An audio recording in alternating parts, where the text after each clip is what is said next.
At Blackfoot Communications, our mission is to connect people, businesses, and communities to their networks in Montana and beyond. Through Blackfoot sponsorships, local ambassadors, and public programs, we support initiatives such as the Emergency Broadband Benefit, fiber deployments, and community events. For information on our commitment to improving our communities with fast, reliable, and secure internet access, go to blackfootcommunications.com/news.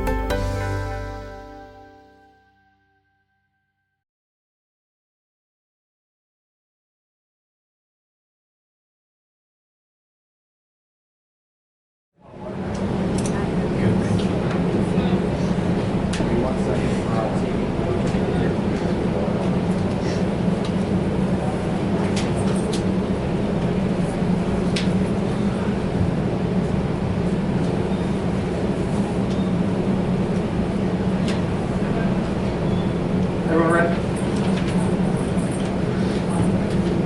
Coach, you can just start us with your opening statement, please. Yeah, credit to Northern Arizona. They outplayed us today in pretty much every way, which is disappointing, of course. This time of year, that's not something you want. It's one of our, honestly, it's a little surprising to me as I thought we were ready, and we just, I take responsibility for it. We weren't ready to play, and they took it to us today in pretty much every way. One game never defines a season. It's a long season. And today, for sure, disappointing. I expected us to play better in every way, and we just didn't. And so there's not a lot of positives, to be honest, from the game. There just isn't. And I wish I could have done more as their coach to put them in better positions so we could have had a better outcome. Brian, you guys led 7-1 kind of in the early going, and then it felt like you really took over the game from there. Do you feel like anything seismically changed, or what do you felt like changed from that point in the game on? Yeah, we had a chance to really put them down early. We came out in a zone, and I thought that was the right call. It really messed their rhythm up, and we got the stops we needed. We just could not seem to put the ball in the basket. We missed uncharacteristically, in my opinion. We missed some layups and some easy shots that, whether it's just because it's the conference tournament, it's a different place, I don't know. You don't ever know why you miss those kinds of things.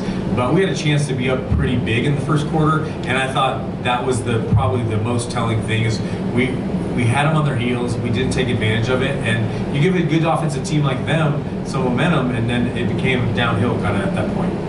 You guys struggled to shoot, Brian, but you were able to get the offensive boards. Did that give you the hope maybe in the second half that just because we're not being able to shoot, we can at least crash in the boards and we can maybe get back into this one possession at a time? Yeah, we hang our hat on defense and rebounding, and I thought defense really let us down today for whatever reason. We're one of the best defensive teams in the league based upon statistics, and today we weren't. And some of that had to do with just not taking care of the ball, to be honest. We didn't take good care of the ball. 22 turnovers, 14 in the first half. Really uncharacteristic, dribbling off our feet, just throwing the ball, just interesting things. And you have to give them some credit with their defense for sure. But again, as the head coach, I need to put them in a better position so that they can be successful. And so that's on me. But I'm so proud of these guys. I'm so proud of them. They've been through a lot. This program's been through a lot. This one right here and this right here, they've been through 3 coaches in 3 years. And I don't think there's very many people anywhere that have gone through that. And I'm just so proud because they've really bought into what I want and the culture that I want and who I am and how I want to play basketball. And today doesn't define that. It really doesn't. I want them to know that too. Today doesn't define Sophia Stiles. It doesn't define Abby. Today doesn't. What defines them is what they've gone through and where they are and who they are. And so in that way, I'm really, really proud of these two especially, but the whole team. Talk about these two. Just talk about what they've meant to the program and what it means to be a Lady Griz. Yeah, again, this is a special program. And I came here knowing what the expectations are. The expectations aren't to lose in this game. I'm just telling you. And I'm as mad as anybody about it. And these guys are too. But they are fighting tooth and nail to bring it back to where it was at one time. And we will continue to do that. And so they've bought in like nobody's business. We had some adversity go on throughout the season. We lost Sammy, and Sammy came back tonight. And Sammy started to look herself actually out there for the first time in 10 games. But so the last month has carried us offensively. It just absolutely carried us. And I asked her to step up, and that's what she did. And she did everything she could today, and it just wasn't quite enough. And Abby Anderson, she's been our most consistent kid. She's just been our most consistent player the last month of the season. Every game she's hustling, she's diving on the floor, she's doing the things that win. And so these guys have left a legacy that, and I hope we have a chance to play in the postseason. I think 19 and 11, I think we might have a chance to play in the postseason. So I hope it doesn't end today. Sophia, just that kind of first quarter when it felt like you guys were kind of starting out pretty hot. Like, did you like that? Like, it just felt like the shots weren't falling. Is that how it felt on the court? Like, you liked the looks, you liked the way the offense was going? Yeah, definitely. I think we came out ready to throw the first punch. We let them score, and then I think that put us a little bit on our heels. But yeah, like Coach Holsinger said, like we were getting good shots. I missed like 3 layups in the first quarter, so it was just we were getting good shots, but they weren't falling. And Abby, Coach Payne mentioned that they were kind of keying in on you a little bit. Did you feel anything different that they were doing defensively on you to kind of prevent you from getting comfortable offensively? Yeah, they double teamed in the post, which caused problems. Had to kick it out a lot. And just for both of you, obviously seniors with this program, like Brian said, you both have been through a lot. Just kind of sum up your Lady Griz career to this point, and what it's meant to the two of you. It's meant everything. It's been the biggest blessing, biggest opportunity. I got to live in Montana for 5 years. Beautiful place. I got to meet some of the best people, my best friends, great mentors. I wouldn't trade it for anything the last 5 years. Sophia, 19 wins, you always made it this week. Is that a point of pride for you looking back on this? Sorry, what was that? 19 wins, is that a point of pride? Do you feel like you're trying to fix it out? Yeah, that was one thing that I hoped to do, was to leave this program better than I found it, and I think it's on its way up. I think this coaching staff is amazing. I can't say enough good things about them. So, 19 and 11, it means a lot to me. I wish we could have got to 20, but I think we're on the way up. Hey, Sophie, can you just answer Kyle's question too? Yeah. Being a Lady Griz has meant everything to me. I'm a Montana kid. This is where I wanted to be my whole life. And like Abby said, I think the most important thing and the greatest thing that I'm taking from this is just all the relationships I've built with my teammates, coaches, just like trainers, just everyone in the facility. Lady Griz basketball means a lot to Missoula and to everyone around. So it's just been an awesome opportunity.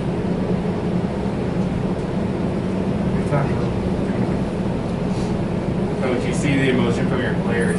When you first came to campus and took over the job, did you sense that pride in this program and just how bought in all your players were? It's no question. This place is unique. Montana, the Lady Griz are one of the most iconic programs in the country, in my opinion. And Robin Selvig made it that. And it's one of the, a lot of people would be like a little bit shy away from something. I'm like, this is a special place. It's unique.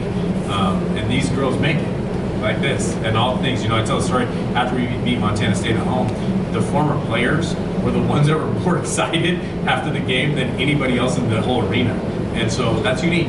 I embrace it. We will continue to build this program up to where it should be. But these guys started. Nobody else. This is my first year. It's a special year.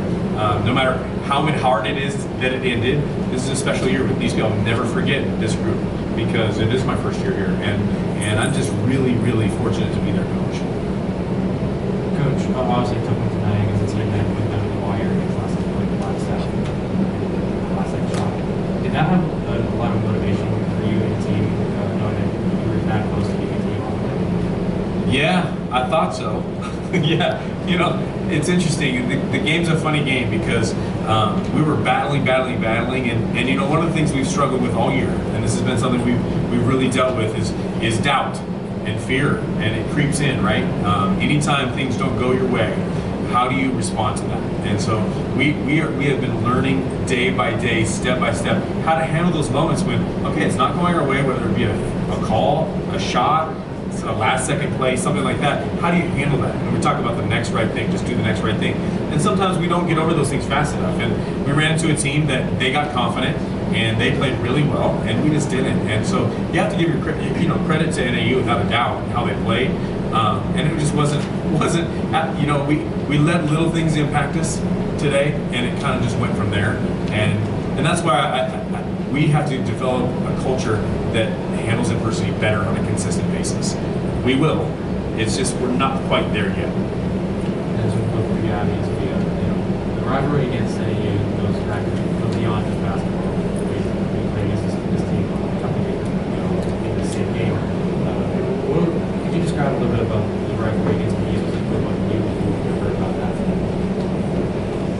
Yeah, I mean, we played them in this same game just a few years ago, so there's always that added, like, oh, they got us last time, let's get them this time. But I mean, they're a great school, they're a great team. I think they're really well coached. But I don't know if it's any different of a rival. We want to beat everyone, but I guess there's that. Agreed. I mean, they've always been a fast team. Like, their transition has always been good. They've always pushed the ball.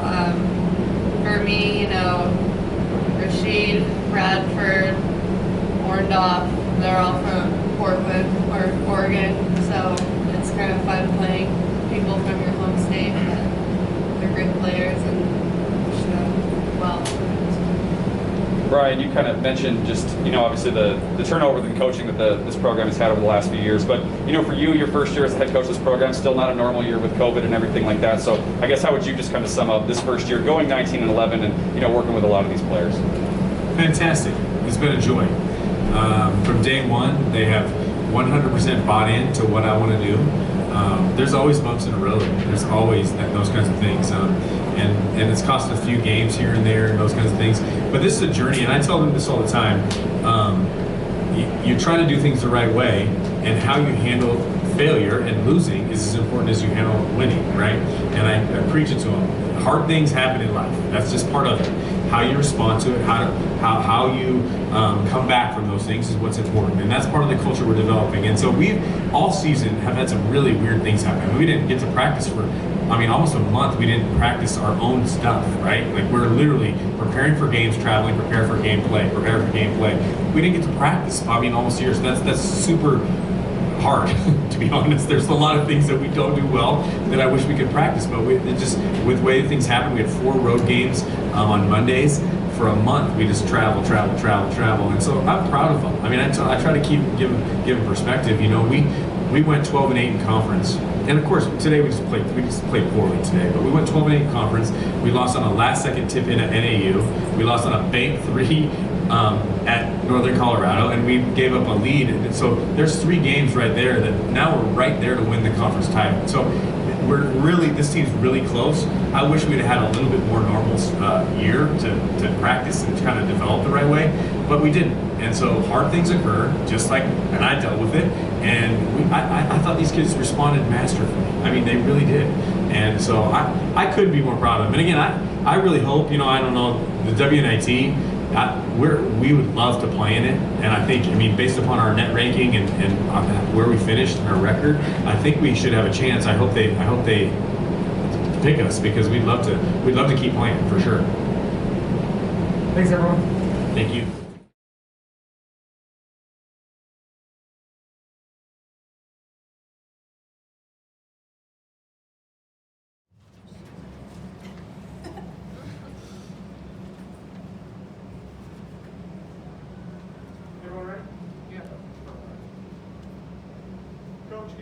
Start us off with your opening statement. Yeah, super proud of the players. I think our team played from start to finish a solid 40 minutes. I think both teams really struggled a little bit off the jump to score, and it really came down to defense in that. And then we got a little bit of flow in our transition offense, which I think really helped us elevate to the victory. But proud of these two. We have a veteran squad, and they played like it today. And I'm just really proud of them, and we're excited to be advancing. We'll open it up to the rest of the media now. Okay, Loree, at the beginning of the season, you said, we're going to need to score 75 points in order to win because you guys' defense just wasn't clicking really but what's worked over these last couple of weeks that's really turned that around? Yeah, I feel like we've had an opportunity to practice a little bit, which didn't really happen that much in January and February with some of the rescheduled games. And I feel like we just kind of turned the corner with our commitment to defense, understanding, taking a little bit of pride in our individual defense, and I felt like collectively we've been playing a lot better team defense. So our help side, we were able to get some doubles on Anderson early, and I felt like that really helped to spark our offense. Now for both Ty and Lauren, how do you guys get over probably the mental hurdle of, okay, this is just another game and not, oh, this could be our last game? Yeah, well, when you're just competitive, Producing consistently, and I think that Long time, I mean, a lot of ups and downs for you and for the team in the years since you've been there. How's it feel to just be back here in Boise and everything off? it feels great. Yeah, I feel like from where we started to where we are now, the mentality has changed for sure. In the beginnings, I don't know, it was just tough to try to win games. I think we won 7 games our first year here. And now it's just flipped. It's like we're trying to win. Sophia Styles and Carmen Kiefer have really been kind of carrying the load for Montana offensively. They were 12 for 33. Can you talk about the defense on those two in particular? you know, they're two of the best players in the league, and we really focused on keying on them, trying to make it difficult for them for 40 minutes. Styles is an incredible player. She's a floor general. Just what she's been able to do at her career at Montana is pretty phenomenal, and same with Carmen. You know, she's a very dangerous stretch forward that can shoot and isolate. So they're both really, really solid players, and it was definitely something that we had to key on for 40 minutes to stop them or disrupt them so that we had even an opportunity to win. Erika, last time you guys played Montana, you came in with that big buzzer beater to take the win there. How does it feel that, you know, how much did that motivate you guys going into this game? And how does it feel once you go a double-double and you're really motivating against them this way? I will tell you, it's so much better to not go to the buzzer, you know, isn't it? But yeah, I don't know. We just really want to lock in on defense because we know that Montana is a great defensive team, but also executing on offense as well. Just put in a whole 40 minutes together, and I think we played solid all together. So yeah, it just feels better. Loree, last time you guys made it to the semifinals, you beat the same team in the 4-5 game, made it all the way to the semis and lost to top seed Montana State. Now you go to have a matchup against a lower seed Northern Colorado team that, you know, that you kind of struggled against in that first game, but you didn't get another back in the same game. How does it feel, you know, maybe being more favored, I guess, seeding-wise in this game, and what do you think about the matchup? We've played Northern Colorado twice, and they're a very, very, very good team. You know, we trailed pretty much the whole game up there. They pretty much led the whole game in Flagstaff, so they are a tough matchup for us. I think you saw that amongst all of the seeds this year. You know, on any given night, anyone could beat anyone, and there was so much parity in our league this year that, you know, we're not taking them as an 8 seed. We're preparing like they're the number 1 seed because, you know, they are a very, very good team, and we need to be ready to go. We need to play our A game tomorrow to advance. Coach, obviously you're from Montana. How big of a deal is it for you to not only beat the Lady Griz once, but twice in the last 3 years? You know, it's exciting. I mean, I have a lot of love and pride for my home state. It will always be something that I carry really dearly with me. It's awesome being in the Big Sky, to be able to travel and back there and to get to see family and catch up with a lot of people from back home. But it's special. You know, it's special to be able to go back in there and get those wins. But we're just trying to create a championship culture, a championship team in Flagstaff, and you know, so whoever is in front of us is the one that we are planning to prepare for and hopefully come out victorious. It's tournament last year, so how is it just to have this experience all over again since you didn't have it last year? It's really great, especially with all the unknown. I wasn't sure if I was going to be able to come back, if I was going to come back, and so it's really awesome to be here. I've been lucky to be a part of this program for 5 years now, and I'm lucky to be playing in this tournament. Loree, do you think that Northern Colorado might have an advantage going into tomorrow's game since they played 2 games and you guys only got 1? You know, maybe not. I feel like our focus right now is just on rest recovery tonight and scouting and getting ready to play a team who's on a roll right now.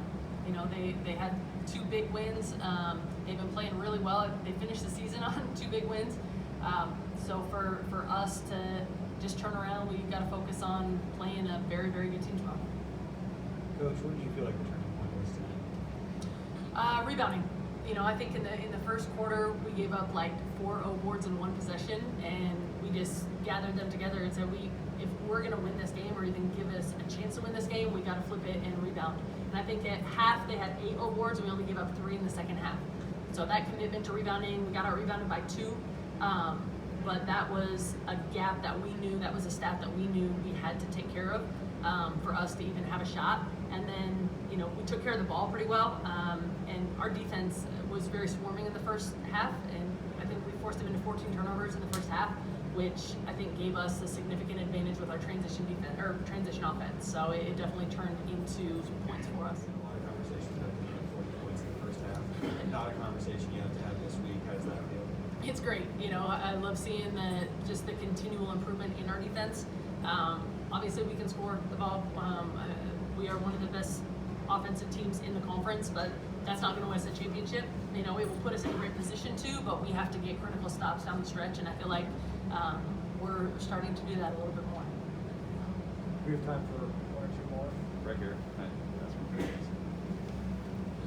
Loree, we just got a chance to chat yesterday about kind of the turnaround of this program since you took it over. You know, this is 2 semifinal trips in 3 years. Just what does this win, I guess, ultimately mean to really, you know, not show that 2020 wasn't like a one-off thing, like NAU's here every year at this tournament? Yeah, I think it just speaks to what type of program we're trying to build there. You know, we finally were able to get the kids in that really fit our system, and we just really wanted to turn the culture around and be a contender. And I feel like we're just continuing to build. You know, obviously we would have loved to have 20 wins this year and, you know, building towards that. So there is still a huge amount of success that we are trying to build towards to be consistent with it. But it feels pretty good right now, just to be returning and to not have lost in Boise in an opening game thus far is something that we take a lot of pride in, you know, and just continuing to focus on advancement in this tournament. Great. Thanks, everyone. Awesome. Thank you.